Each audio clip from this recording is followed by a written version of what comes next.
All right, here's a quick video on example problem similar to number 6 in your mod tool 2, where you have the table of some parameters filled in, some not, and it says use steam tables to determine the missing properties for water and give a phase description. So I've just written down some practice ones we can work with here so you can see how to do this problem. So the idea here is you use your steam tables and fill in the blanks. So this first column, we'll call this, or row, we'll call this alpha. That gives us a temperature of 650 degrees Fahrenheit and a specific enthalpy. Remember, it's specific enthalpy because it's BTUs per pound mass. Enthalpy would just be BTUs. So a specific enthalpy of 696.0 BTUs per pound mass. So with those two data points, let's look in our steam tables and see what we have. We need to figure out what the pressure is, and we need to figure out what phase this is in, what type of, what state this fluid is in. So let's see what we have for 650 degrees Fahrenheit. Now, if you remember, our steam tables have several tables in them, and table 1 is the temperature table. So let's find 650 degrees Fahrenheit in our temperature table. And at least in my copy, that looks like it's going to be on page 8. And 650 degrees Fahrenheit gives me a saturation pressure of 2207.7 psia. Let's see, is that what it is though? Let's compare that to our enthalpy, right? Because we don't know if this is actually the pressure. You have to use both of these data points that it gives you in order to figure out the phase of the fluid and what the two missing properties are. Well, I do have an enthalpy in the H sub F column, which is the enthalpy, the specific enthalpy of a fluid, saturated fluid, that matches what I'm given here, 696 BTUs per pound mass. Well, now I know with a state, whoops, where'd it go? 696 BTUs per pound mass. So now I know the state of this fluid. It is actually a saturated liquid. So I'm going to write that in, saturated liquid, okay? And because I know it's a saturated liquid, I can use my saturated pressure for that temperature, 2207.7 psia. Okay, so now we've got all 4 properties for that first one. So let's do Bravo. This time we're given a pressure and a specific enthalpy. All right, so let's take a look at the pressure. We're going to go to table 2 in our saturated steam tables and look for 140 psia, because that's what the problem gives me. So 140 psia gives me a saturated temperature of 353.04 degrees Fahrenheit.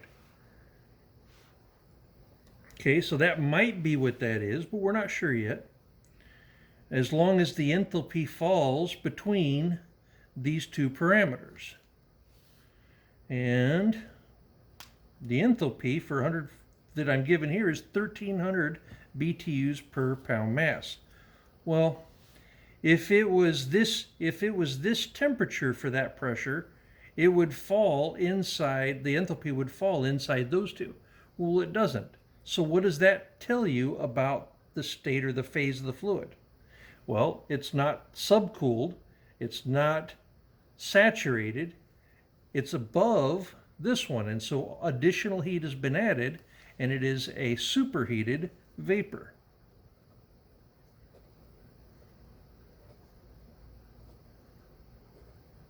Superheated, wow, I can't even read my own handwriting tonight.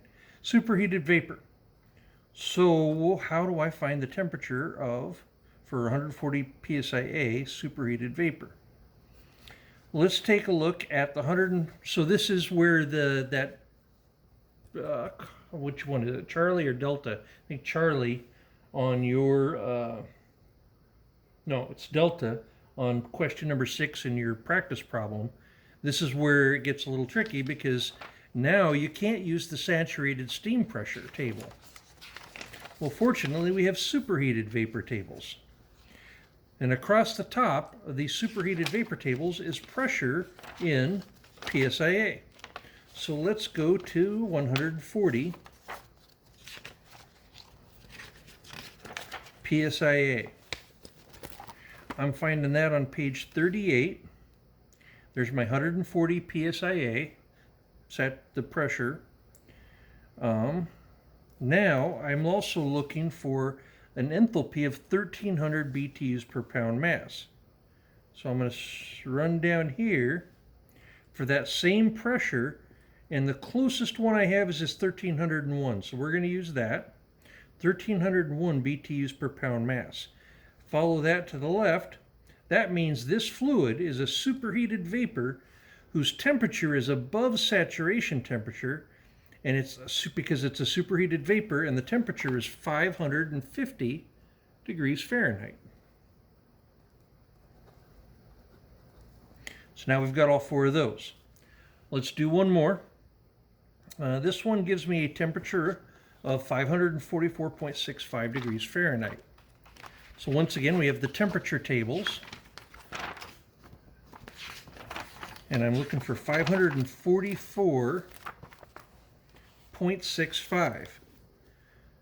Okay, well that falls between 542 and 546. So I could interpolate, but that's some extra work. I'm going to do one thing before I decide to use that. And I'm going to use table 2. I'm going to use the pressure ones, the pressure table, table 2, because you can use it just like you do the other table. It's just that instead of looking for 544.65 degrees Fahrenheit in the first column, now I know my temperatures in the second column. And conveniently, 544.65 degrees Fahrenheit is here. So this is just an example set up to show you that you can use either table 1 or table 2. They're interchangeable, right? It's the exact same data with just these two, the temperature and pressure columns, swapped. And so whatever column is the first column is going to be the nice even numbers, and then this will give you the exact value for those nice even numbers in the first column. So sometimes it's nicer to work it from that second column like this, 544.65. The saturation pressure is 1000 PSIA. But before I write that down, just like all the others, let's see what we have here. It actually tells me it's a saturated vapor. Okay, so since I know it's a saturated vapor, I know that for that 544.65 degrees Fahrenheit, the enthalpy is going to be somewhere in here, and it's a saturated vapor, which means it's exactly 1192.6 for 1,000 pounds. So I'm going to write 1,000 pounds down, and I'm going to write the enthalpy I found of 1192.6 BTUs per pound mass. Okay, I hope this helps you understand that table problem and how to use your steam tables to figure it out. You want to use the 2 data points, the 2 properties that it gives you, to figure out both of the others. And you'll need to figure out what state the fluid is in, what phase it's in order to be sure that you're writing down the right temperature, the right pressure, or the right enthalpy. Okay? Thanks.